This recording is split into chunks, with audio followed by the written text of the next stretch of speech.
اعوذ باللہ من الشیطان الرجیم بسم اللہ الرحمن الرحیم الحمدللہ رب العالمین والصلاة والسلام علی خیر خلقہ محمد وآلہ الطیبین الطاہرین واللعن الابدی علی اعدائہم اجمعین۔ نئی وبا صاحب، جیسا آپ نے اپنی تمہیدی گفتگو میں اشارہ فرمایا ہے کہ توسل کا ایک معنی میں توسل ایک اتفاقی عمل ہے، تمام مسلمان اس معنی میں توسل کے قائل ہیں اور اپنی روزمرہ کی زندگی میں اور عبادات کے دوران اس توسل کا سہارا لیتے ہیں، اور ہم نے امیر المومنین علیہ السلام کی زبان مبارک سے 11 بہترین وسیلوں کو اپنے محترم ناظرین و سامعین کے سامنے بیان کیا تھا۔ بے شک، اس میں اللہ پر ایمان لانا ہے، رسول پر ایمان لانا ہے، کلمہ توحید ہے، نماز ہے، روزہ ہے، حج ہے، زکوٰۃ ہے، صلہ رحیم ہے، دکھا کے صدقہ دینا ہے اور چھپا کے صدقہ دینا ہے۔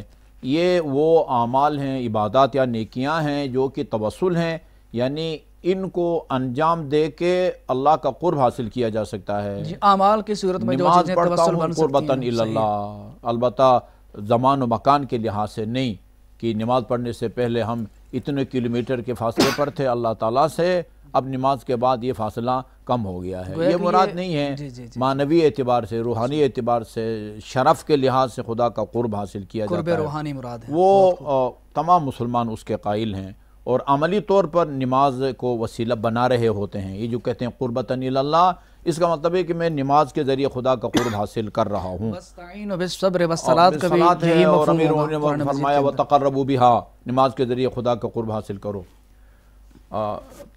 توسل کا جو معنی مختلف فی ہے، جس میں اختلاف کیا ہے بعض، البتہ میں کہہ سکتا ہوں بڑے وثوق کے ساتھ کہ علماء اسلام کی اکثریت توسل کے قائل ہے۔ ایک جو ہے وہ ایک اقلیت ہے کہ جنہوں نے توسل سے مخالفت کی ہے۔ اگر ہمارے آج کے ناظرین نے گزشتہ پروگرام کو دیکھا ہو، ہم تقریباً اس سٹیج پر پہنچے تھے کہ آیا کسی زندہ ہستی کو وسیلہ بنانے اور مرحوم ہستی کو وسیلہ بنانے میں کوئی فرق ہے؟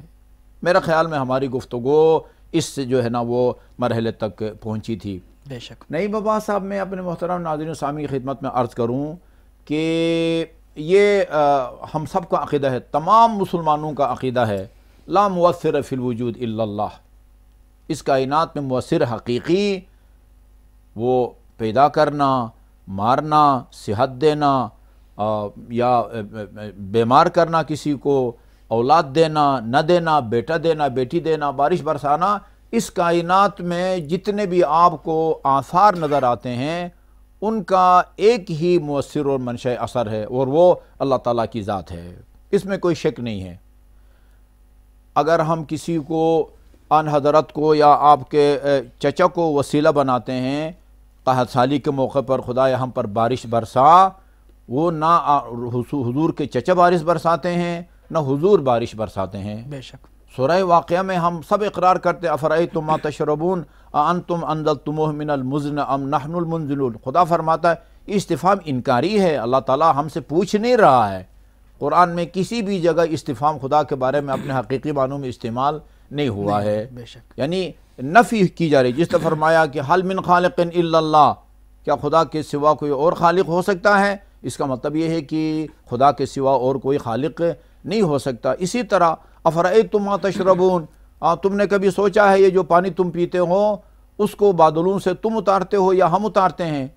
آپ کسی کو بھی وسیلہ بنائیں، آن حضرت کے چچا کو وسیلہ بنائیں، آن حضرت کو وسیلہ بنائیں، یا اچھا ایسا بھی نہیں ہے کہ وسیلہ کے بغیر کوئی دعا نہیں کی معصومین نے یا صحابہ کرام نے، نہیں، وسیلہ کے بغیر بھی دعائیں موجود ہیں، وہ موجود ہیں۔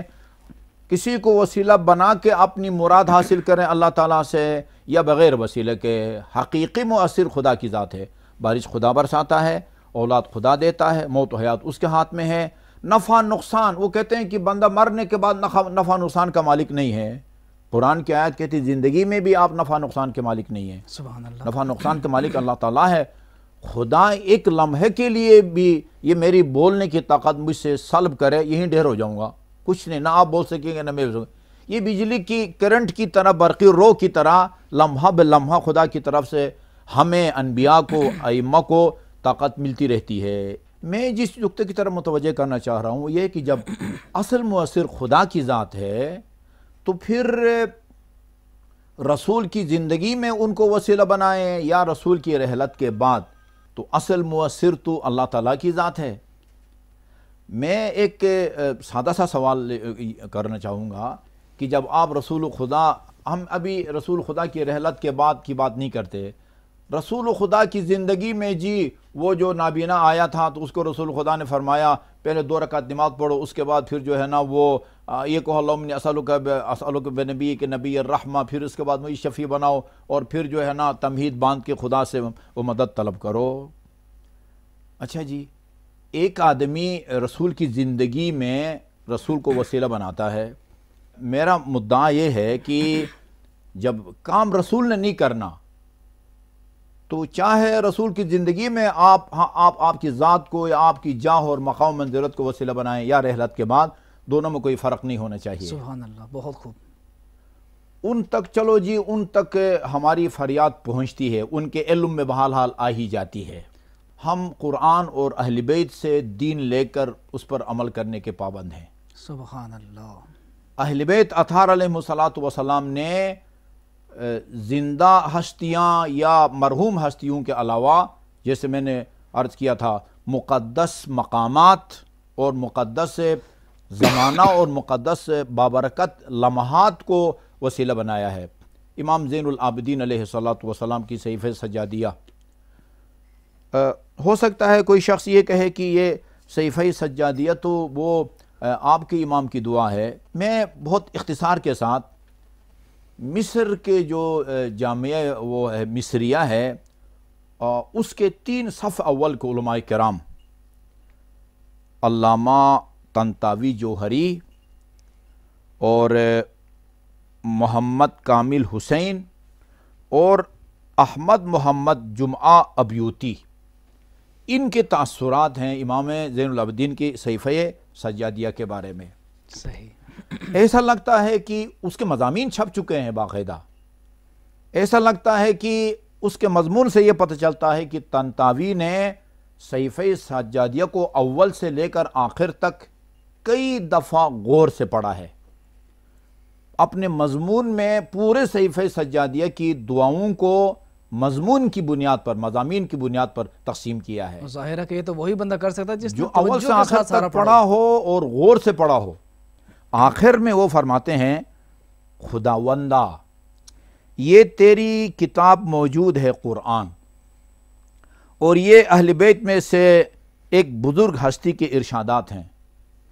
یہ دونوں کلام، وہ آسمان سے نازل شدہ کلام اور یہ اہل بیت کے صدیقین میں سے ایک صدیق کی زبان سے نکلا ہوا کلام. سبحان اللہ. دونوں بالکل متفق ہیں.